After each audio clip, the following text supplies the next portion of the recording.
Pour eux, le Brésil restera un souvenir épouvantable. Sous les huées de la population locale et dans l'urgence, plusieurs centaines de Vénézuéliens sont contraints de rebrousser chemin de l'autre côté de la frontière. Leurs affaires sont aspergées d'essence, leur campement incendié. Un soldat sauve finalement cet enfant et sa mère in extremis. Mais il reste encore des milliers de personnes isolées, voire coupées du monde, en particulier dans les zones de collines de cet état du sud de l'Inde. Je ne peux pas décrire dans quel état psychologique j'étais quand je regardais cette personne qui m'a violée, agressée et traitée très brutalement.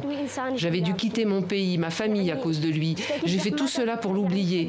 Et puis je le vois au sein de la diaspora en Europe. C'était incroyable. Leur gilet gris sans manches permet de les distinguer au milieu de la foule. Venus des quatre coins du monde, les interprètes sont présents 24 heures sur 24, parmi les 2 millions de pèlerins. Pour assister ceux d'entre eux, environ 80%, qui ne parlent pas arabe. Depuis quelque temps, la route de l'océan Atlantique via les îles Canaries revient au goût du jour pour les passeurs. Les côtes libyennes étant désormais bien trop surveillées, alors comme au début des années 2000, le nord du Sénégal voit une augmentation des départs organisés par les pêcheurs locaux. Pour manger ce poulet bicyclette, choisi vivant, il faut payer entre 3 000 et 3 500 francs CFA, environ 5 €, le double du poulet morgue, un luxe pour beaucoup de Béninois. Ces poulets sont meilleurs que le congelé car ils n'ont pas avalé des médicaments, ils ne pourrissent pas vite.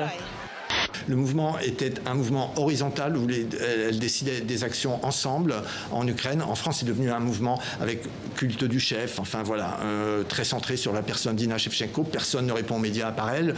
Je suis féministe toujours et je veux continuer mon route féministe, mais pas féminine. Quand je vais au cinéma, c'est comme si c'est la première fois que j'allais au cinéma. Donc je n'ai jamais d'usure, de fatigue en me disant « je vais peut-être voir quelque chose de fort ». Et quand j'ai vu Sauvage, je suis sorti de là, j'ai été secoué.